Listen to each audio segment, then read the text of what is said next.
بسم اللہ الرحمن الرحیم۔ خطبہ سوم۔ خدا کی قسم، فرزند ابو قحافہ نے پیراہن خلافت پہن لیا،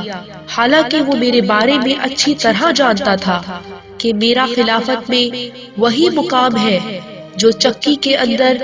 اس کی کیلی کا ہوتا ہے۔ میں وہ کوہ بلند ہوں جس پر سے سیلاب کا پانی گزر کر نیچے گر جاتا ہے اور مجھ تک پرندہ پر نہیں مار سکتا۔ اس کے باوجود میں نے خلافت کے آگے پردہ لٹکا دیا اور پہلو تہیا کر لیا اور سوچنا شروع کیا کہ اپنے کٹے ہوئے ہاتھوں سے حملہ کروں یا اس سے بھیانک تیرگی پر صبر کر لوں جس میں سن رسیدہ بالکل ضعیف اور بچہ بوڑھا ہو جاتا ہے اور مومن اس میں جدوجہد کرتا ہوا اپنے پروردگار کے پاس پہنچ جاتا ہے۔ مجھے اس اندھیر پر صبر ہی فرین عقل نظر آیا، لہٰذا میں نے صبر کیا، حالانکہ آنکھوں میں غبارندوں کی غلش تھی اور حلق میں غم و رنج کے پھندے لگے ہوئے تھے۔ میں اپنی میراث کو لٹتے دیکھ رہا تھا،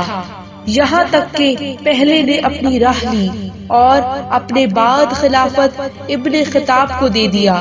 پھر حضرت علی علیہ السلام نے بطور تمثیل عشاء کا یہ شعر پڑھا: کہاں یہ دن جو ناکا کے پالان پر کٹتا ہے، اور کہاں وہ دن جو حیان پر اور جابر کی صحبت میں گزرتا تھا۔ تعجب ہے کہ وہ زندگی، میں تو خلافت سے سگبدوش ہونا چاہتا تھا، لیکن اپنے مرنے کے بعد اس کی بنیاد دوسروں کے لیے استوار کرتا گیا۔ بے شک ان دنوں نے سختی کے ساتھ خلافت کے تھنوں کو آپس میں بانٹ لیا۔ اس نے خلافت کو ایک سخت وردشت محل میں رکھ دیا جس کے چرکے کاری تھے، جس کو چھو کر بھی درستی محسوس ہوتی تھی، جہاں بات بات میں ٹھوکر کھانا اور پھر عذر کرنا تھا، جس کا اس سے سابقہ پڑھے وہ ایسا ہے جیسے سرکش اونٹنی کا سوار کہ اگر مہار کھینچتا ہے تو اس کی ناک کا درمیانی حصہ ہی شگافتہ ہوا جاتا ہے، جس کے بعد مہار دینا ہی ناممکن ہو جائے گا، اور اگر باغ کو ڈھیلا چھوڑ دیتا ہے تو وہ اس کے ساتھ مہلکوں میں پڑ جائے گا۔ اس کی وجہ سے بقائے عزت کی قسم لوگ کجروئی، سرکشی، متلون مزاجی اور بے راہ روی میں مبتلا ہو گئے۔ میں نے اس طویل مدت اور شدید مصیبت میں صبر کیا، یہاں تک کہ دوسرا بھی اپنی راہ لگا اور خلافت کو ایک جماعت میں محدود کر گیا، اور مجھے بھی اس جماعت کا ایک فرد خیال کیا۔ اے اللہ، مجھے اس شورا سے کیا لگاؤ، ان میں کہ سب سے پہلے کے مقابلے ہی میں میرے استحقاق و فضیلت میں کب شک تھا، جو اب ان لوگوں میں سے بھی شامل کر لیا گیا ہوں۔ مگر میں نے یہ طریقہ اختیار کیا تھا کہ جب وہ زمین کے نزدیک ہو کر پرواز کرنے لگے تو میں بھی ایسا ہی کرنے لگوں، اور جب طرح پرواز کروں، یعنی حتی المکان کسی نہ کسی صورت سے ان میں سے ایک شخص تو کینہ و عناد کی وجہ سے مجھ سے منحرف ہو گیا، اور دوسرا دامادی اور بغض ناگفتہ باتوں کی وجہ سے ادھر جھک گیا، یہاں تک کہ اس قوم کا تیسرا شخص پیٹ پھیلائے سرگے اور چارے کے درمیان کھڑا ہوا، اور اس کے ساتھ اس کے بھائی بن اٹھ کھڑے ہوئے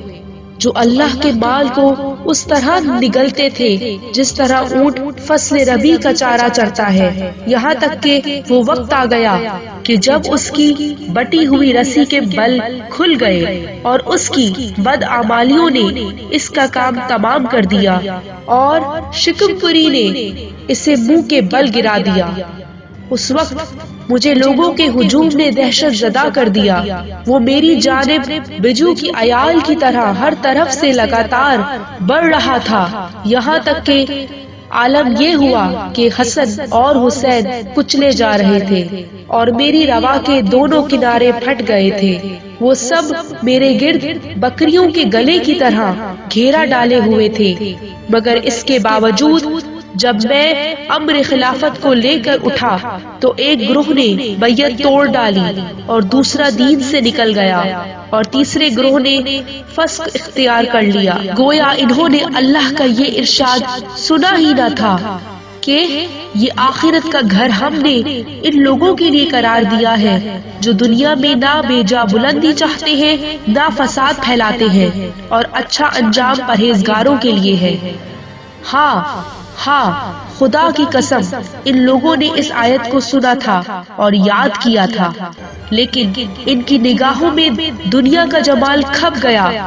اور اس کی سج و دہج نے انہیں لبھا دیا۔ دیکھو اس ذات کی قسم جس نے دانے کو شگافتہ کیا اور ذی روح چیزیں پیدا کی،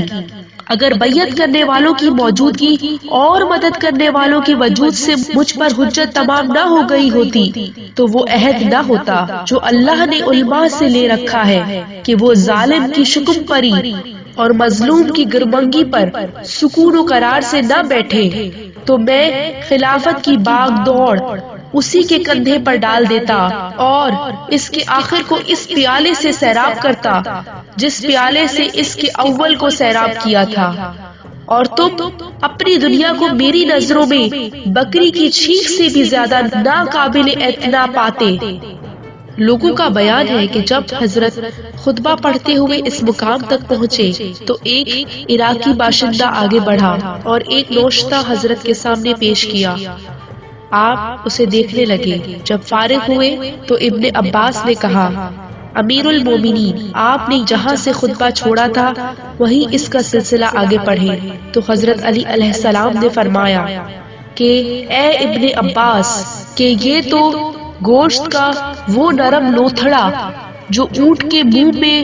مستی و حجام کے وقت نکلتا تھا وہ ابھر کر دب گیا۔ ابن عباس کہتے تھے کہ مجھے کسی کلام کے متعلق اتنا افسوس نہیں ہوا جتنا اس کلام کے متعلق، اس بنا پر ہوا کہ حضرت وہاں تک نہ پہنچ سکے جہاں تک وہ پہنچنا چاہتے تھے۔